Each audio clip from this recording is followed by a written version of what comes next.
Dear viewers, the Israel Watch welcomes you. The Hebrew media monitored the Iranian Eqtedar maneuver and the underground missile city that was revealed. They also discussed the implications of resistance operations in the occupied West Bank and Gaza Strip on Israel, militarily and politically, in light of legal cases abroad against Israeli soldiers who committed war crimes in Gaza.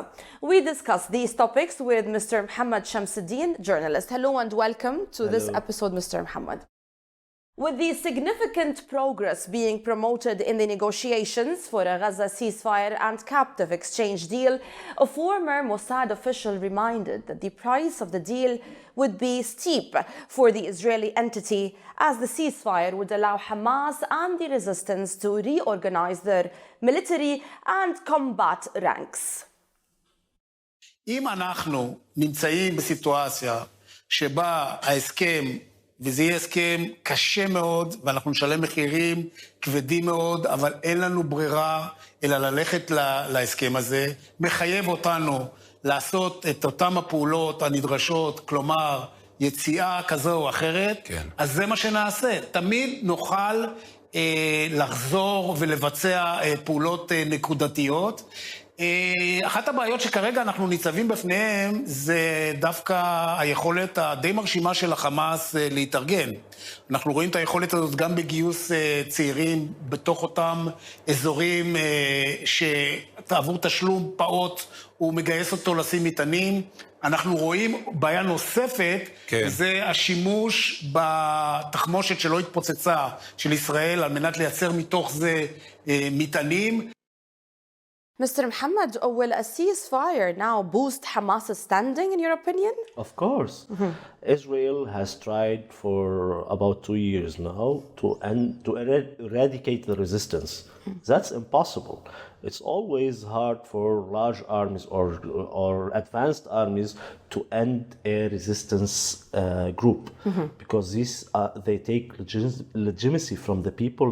They support them. They have it's their own territory. They build tunnels. They hide weapons. They create new ideas of fighting.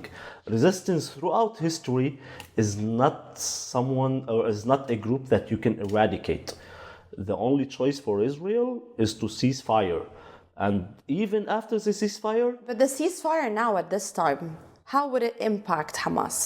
It will give her the chance to reorganize, to implement new strategies, to prepare for the next war with Israel. Okay. The former Mossad official, as we've seen in the report, confirms that Israel will pay a very high price if the deal is concluded. What is this high price, in your opinion, that he's talking about? Netanyahu said from the beginning of the war will end with the destruction of Hamas.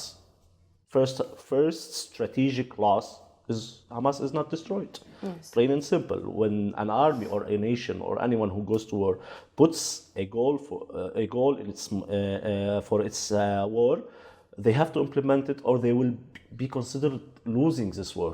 Okay. So Israel, even with high destructive powers, even with massive army, with massive technology, with everything, even if they killed some Hamas leaders, they did not destroy Hamas. So this is a high price to pay in this war. You failed to achieve your objective.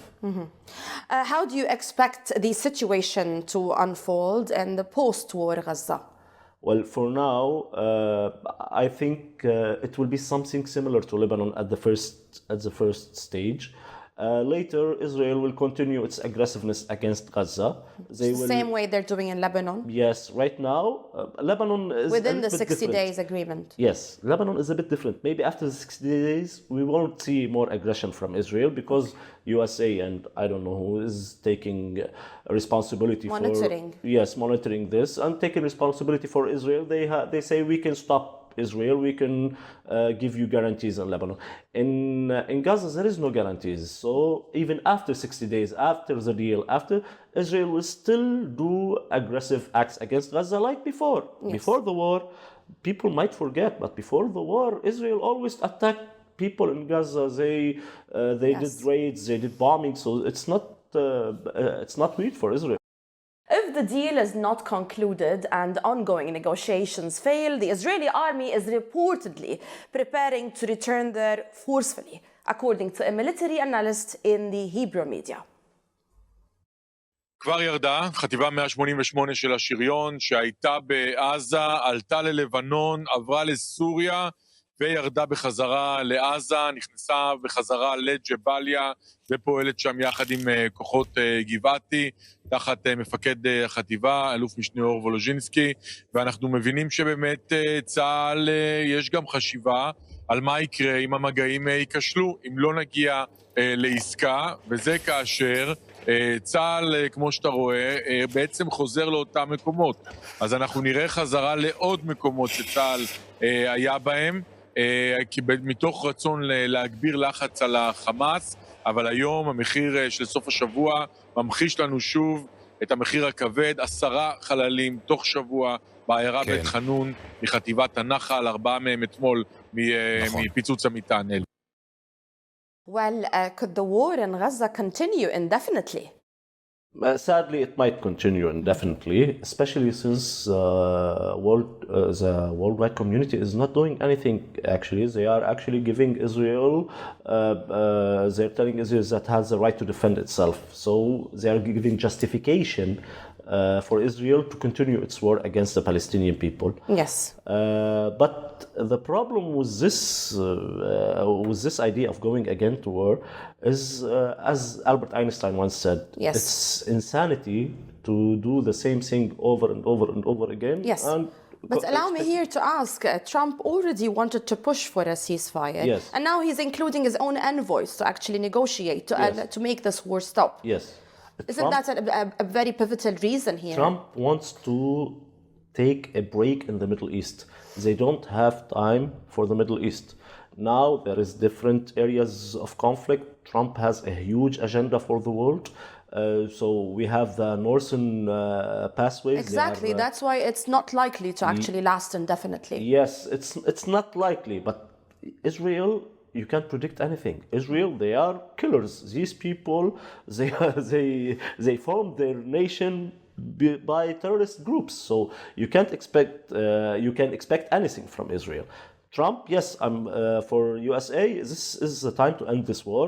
We have other things that's on our mind.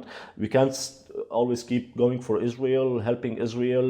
War in the Middle East. They want some break in the Middle East for now.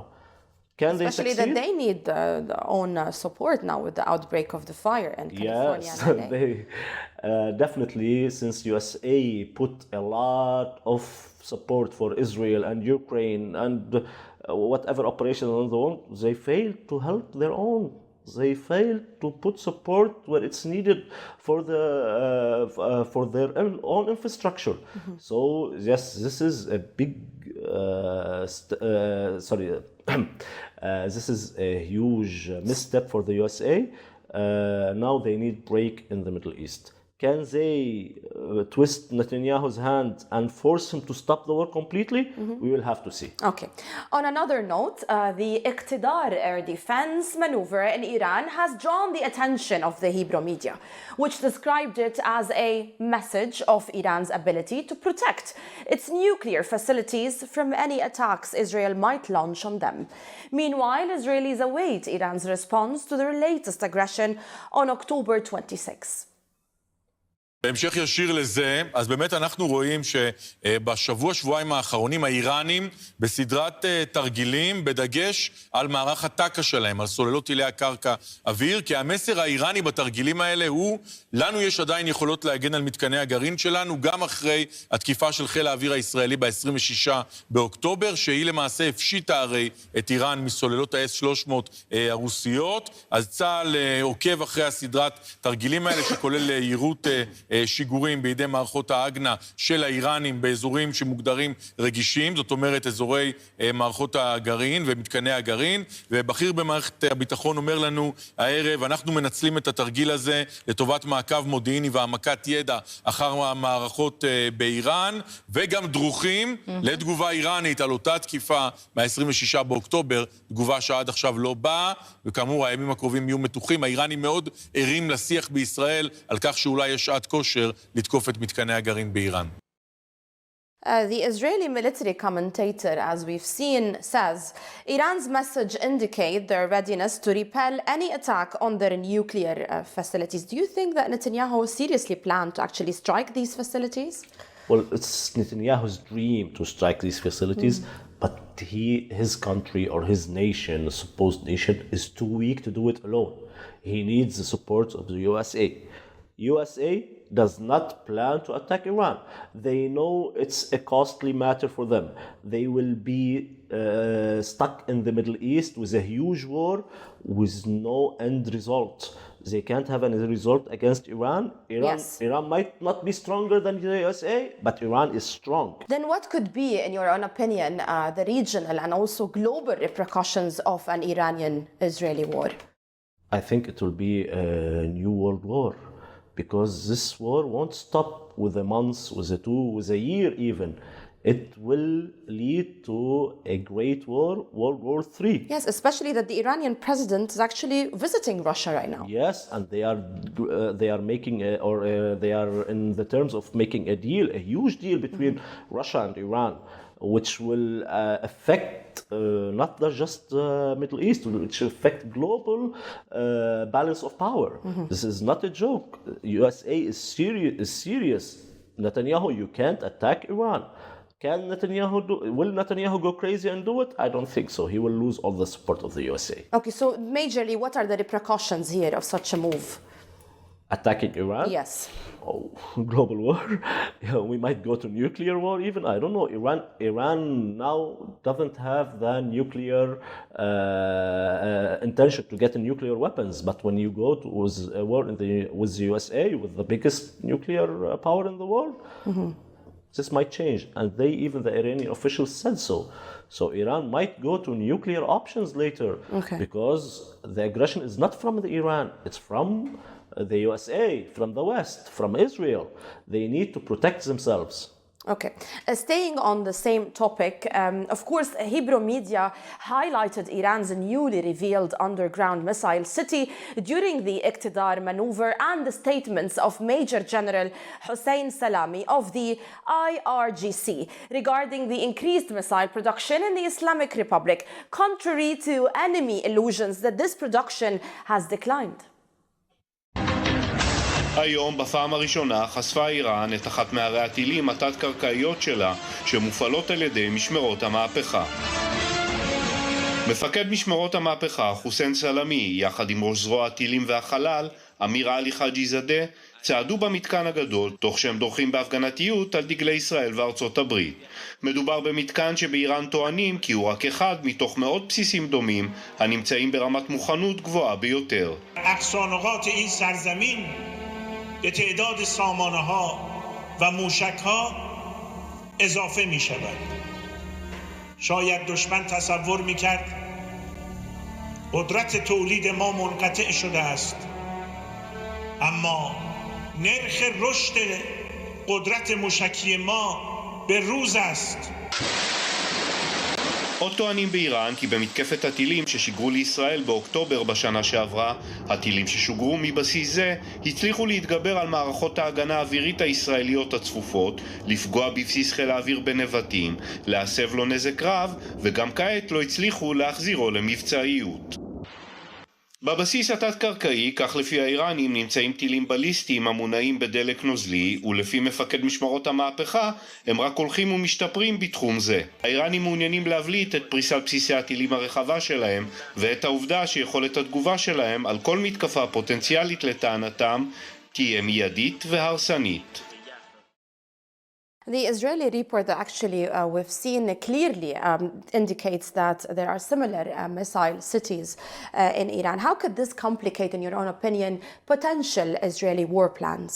Actually, this will be a great deterrent against Israel. Iran is now, for the first time in history, with the conflict with Israel, is revealing these massive cities. They are telling there is hundreds of these cities around Iran. Can you imagine? We just seen one attack on Israel. We have seen Iran light Israel up. So and people say Iran intentionally tried not to do a lot of damage in Israel. They were sending a message. What if they intend to do damage? What will happen then? We will see cities in Israel go up in flames. Okay. Militarily, in your own opinion, can Israel actually move on with this war alone here? Of course not. Take into consideration these cities that has been revealed. Israel, without the support of USA, not they can take Iran, they can take Hamas. Without the support of USA, where will Israel? How will the Israel military last? They can't. They need support. Without this support, I don't think they can even take Hamas, not Iran. Iran will be way farther their league. They will be in a different league then. How do you read actually the timing of such of posting these maneuvers or the strength of Iran?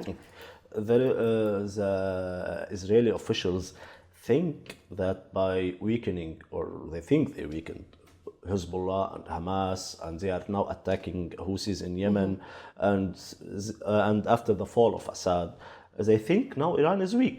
They think Iran is... So they had to prove the opposite. Yeah, Iran had to prove the opposite. And the Israeli officials are saying that Iran has no more power left in the Middle East. Yes. But Iran alone is strong. These other factions they support, they are helping Iran, but Iran as a nation alone is strong. That's all. USA would have attacked Iran a long time ago. I have seen a lot of reports in US media.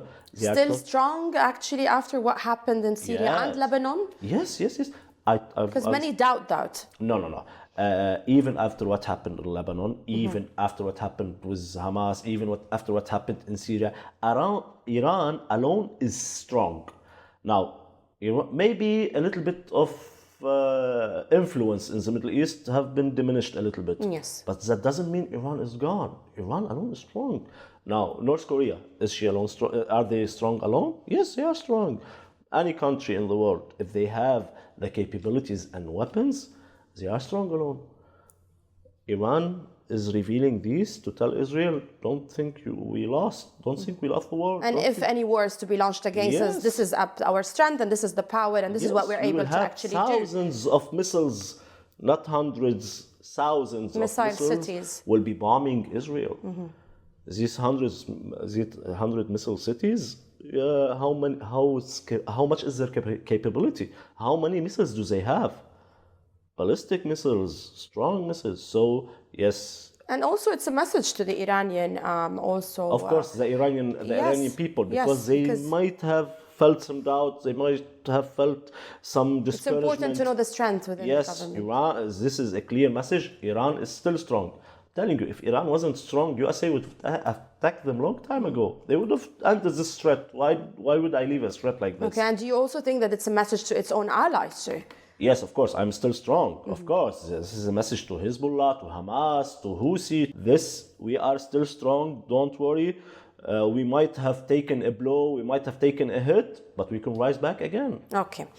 Turning to the escalation of Palestinian resistance operations against occupation forces in the occupied West Bank, Hebrew media highlighted the movements of resistance fighters, particularly in Jenin camp, despite continued incursions and attacks by occupation forces and Palestinian Authority apparatuses. כן, לא רק ביהודה ושומרון, גם בעזה מיד ניגש לדבר הזה, אבל איילה, אתמול בשעות הבוקר היינו עדים כמובן לפיגוע הרצחני הזה, וכמה שעות אחרי כן, אתמול בלילה, במחנה ג'נין, יוצאים החוצה 33, ככה אני ספרתי, חמושים מחמאס, מגדודי חללי אל-אקצא, את יודעת, מחנה ג'נין מאגד אל תוכו את כל הפלגים, מה שנקרא, את כל ארגוני הטרור האלה, הוא מאגד אל תוכו את אותם אנשים שהם מתאגדים סביב הרעיון של המוקאוומה, של ההתנגדות בישראל, והם רק כמה שעות אחרי הפיגוע. עומדים שם במחנה הפליטים, מברכים על הפיגוע, וכמו שפתחנו ואמרנו, המחנה הזה הוא סמל ואייקון שנותן אדוות, ככה מכה לא רק ביהודה ושומרון, אלא גם בעזה. ואתמול בלילה, די במקביל לתיעוד הזה שמתפרסם מג'נין, אנחנו רואים גם תיעוד מאחד ממחנות העקורים ברצועת עזה. של הבלתי מעורבים? כן, לכאורה 15 חודשים של מלחמה איילה, וזה מה שהם שרים למחנה ג'נין, הנה. على الشهادة بايعنا نحن وكل الكتيبة نحمي حمى مخيمنا כן, נרטיב שעדיין חי, תמיכה מעזה לג'נין, מג'נין לעזה, חמאס מברך על הפיגועים, אותה רוטינה בלתי נסבלת. How do you interpret this escalating resistance patterns against the occupation forces in the West Bank, despite the ongoing violent Israeli aggression, as we've seen in the report? First, I'm a big fan of the Jenin camp. Yes. These people who live there are true heroes. They are surrounded by everything possible. They keep making great advancements or great operations against Israel and against the occupation. These people are great. I love them. I love this video too. How do you explain this ongoing escalation? Of course, when these are Palestinians, they see other Palestinians getting attacked, getting killed. We have seen dozens of massacres, or actually hundreds of massacres done by the Israeli army. What they're going to do? They're going to sit around? No. This is their ideology. This is their country. This is their people. They will attack Israel. They will not allow Israel to claim victory in any way. Even if by small operations, by many operations, also it's not a small operation, they are doing great. So Israel fears a lot the West Bank. I think Israel fears West Bank more than Gaza. Why? Because this means they can't play on separating the Palestinians anymore. Israel plays a lot. Hamas is something, and the Palestinian Authority and its people with it are something. But the Palestinian Authority has lost operations against these fighters. Yes, I'm not talking about the Palestinian Authority itself. I'm talking about the people in the area of the Palestinian Authority. Okay. These people, if they rise against this authority and rise against Israel, this is they think Israel is a very dangerous waters for them. It's not an easy, something easy. So Israel feels West Bank a lot because that means the unification of the whole Palestinian ideology. Okay. The Israeli commentator, as we saw, he highlights that the freedom of movement for the resistance fighters in Jenin camp, despite repeated incursions by the occupation forces and also, as we highlighted, by the Palestinian Authority security forces. What does this indicate in your own opinion? Well, resistance movements are, all over history always had great inventions or great ideas to pass by the occupation and enemy forces. They create something new. We will not know what it is. Maybe tunnels, maybe drones, maybe I don't know how. We still don't know how.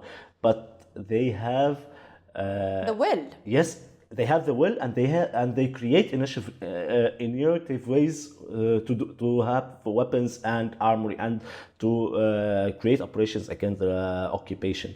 Throughout history, all resistances or all resistance movements in the world, they had new ways. They always invented new ways to fight against occupation, to have ammunition even if they are surrounded, to have weapons, guns, anything, so they can pass by this occupation. Especially that the Jenin fighters, actually, they face two kinds of threats, from the Palestinian Authority security forces and also from the Israeli. Exactly. And they still continue these operations.